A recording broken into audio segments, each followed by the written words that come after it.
Greetings to all my black brothers and sisters all over the world. It's really a joy and a pleasure to be out here another time, out in nature, greeting you. You know, I feel compelled to deal with certain things that has been affecting black people, especially those who are followers of William Branham, and especially those in the Third Exodus Assembly in Trinidad and Tobago and in St. Vincent and the Grenadines, and all around the world for that matter.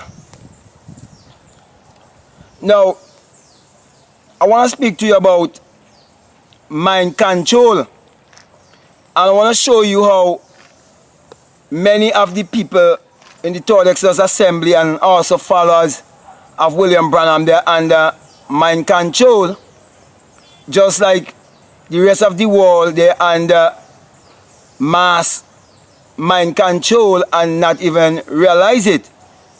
The greatest thing we can possess in this world, it's our mind. The greatest thing that God could give to us is Himself. And God is life and life is God. You cannot separate God from life. You cannot separate life from God. Therefore, God is within. Life is within. And life is residing in a dirt house. A house made of dirt. That is what we call human. Come from the word humus.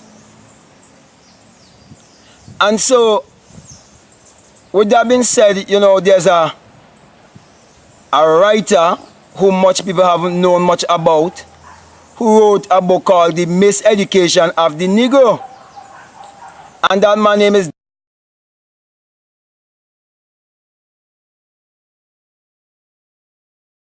Google him and so on and do your research for yourself. And he wrote The Miseducation of the Negro. And this is what he says.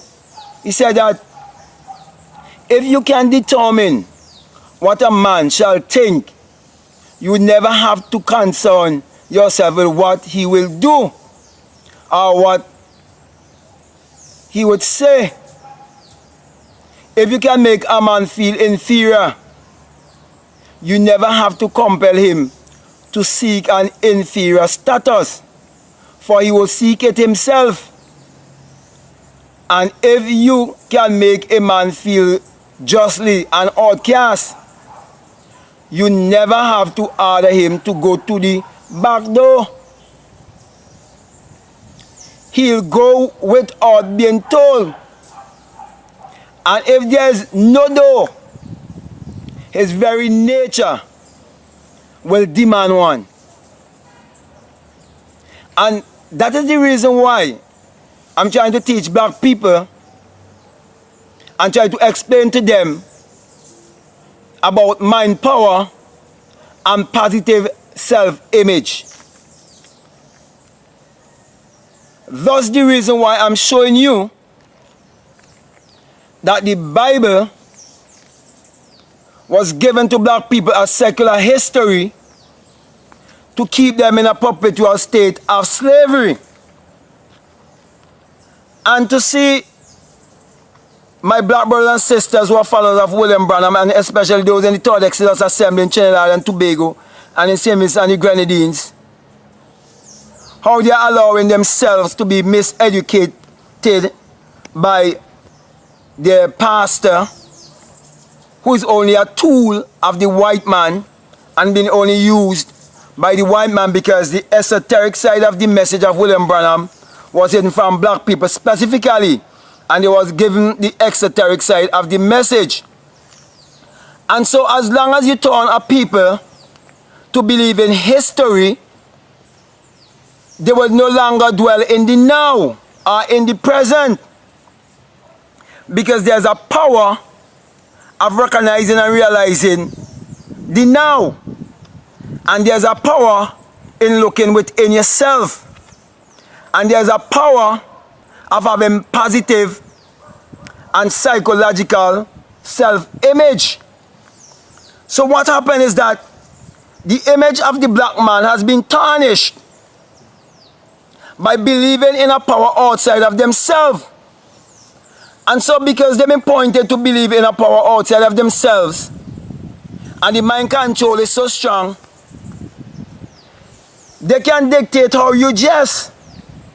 So we see black women dressing like Europeans in these long skirts and do not allow the sun to contact their bodies. Our bodies is a pyramid. And Told Exodus Assembly has for a symbol or a logo a pyramid.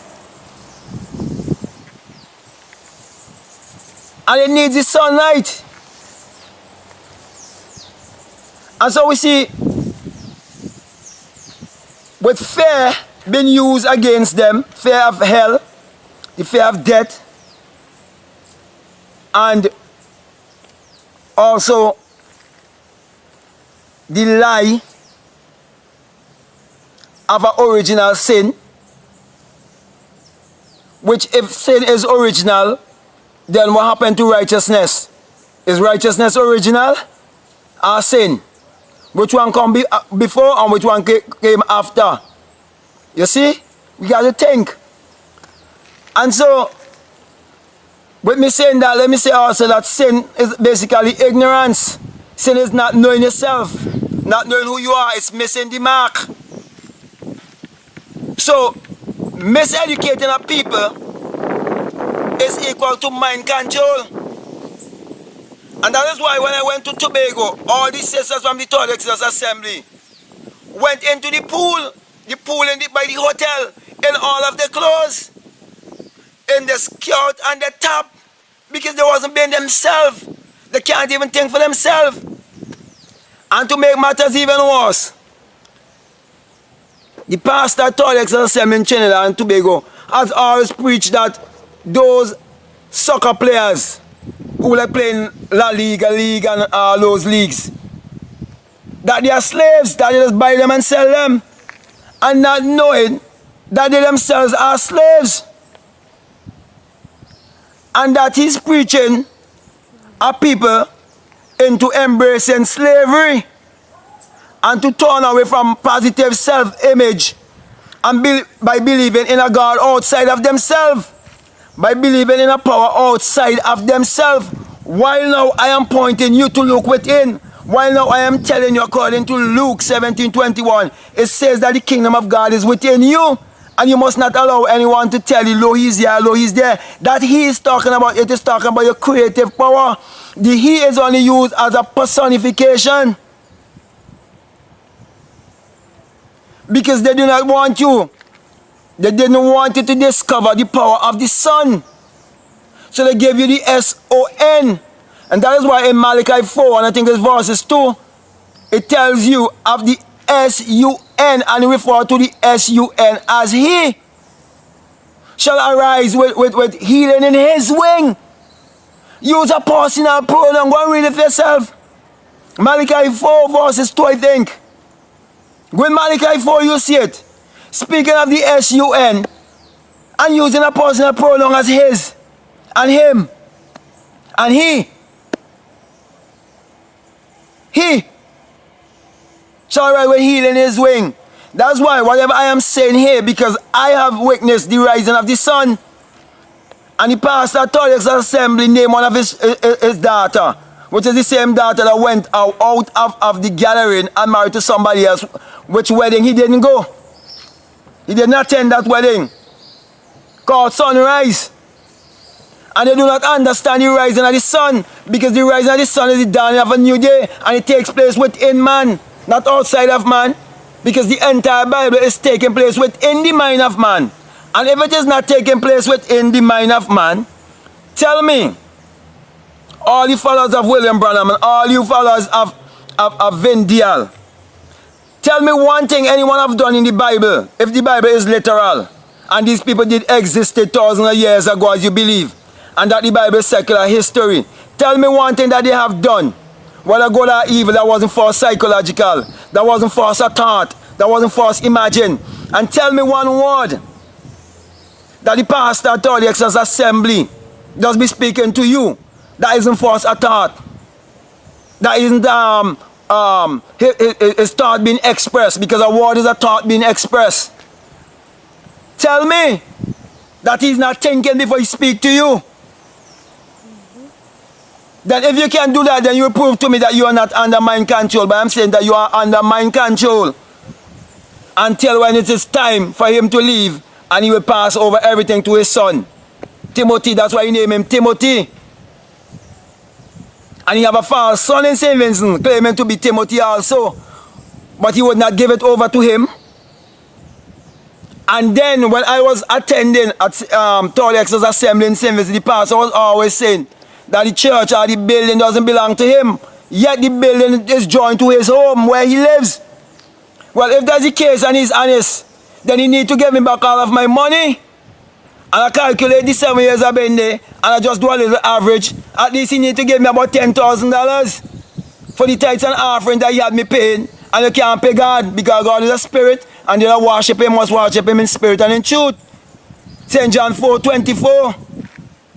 And no gates of heaven have ever opened to me and poured me out a blessing that I do not have enough room to receive it while I was paying tithes and offering at Third Exodus Assembly, because they didn't understand the right brain and left brain thinking.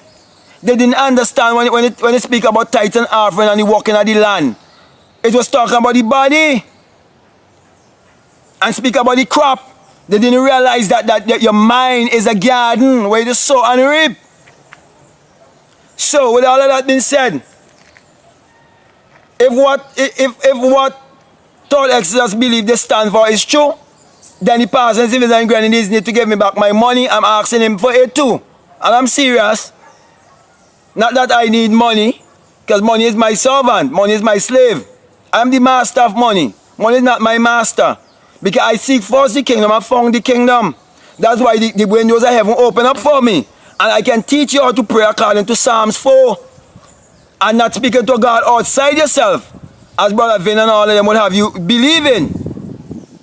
So, the reason why I'm saying all of this is because we are in a war. And I have to declare the war. To do what? To save the mind of our people. Because even he been preaching messages that they are competing for your mind to make you a clientele. He's competing for your mind too, to keep you in slavery, in religious slavery. In keeping you still worshiping and believing the white man to be a God, to believe in a power outside yourself instead of looking to yourself and having positive self-image of your own self and operating the power in you. Mark 16 says he give you all of this power. For you to operate in the power, you have to believe in yourself. If you're going to drink anything deadly and ain't going to poison, you have to believe in yourself. If you're going to cast out demons, which is negative thoughts, you have to believe in yourself. Everything in the Bible is pointing to believe in yourself, because everything takes place in the human mind, in the mind of man.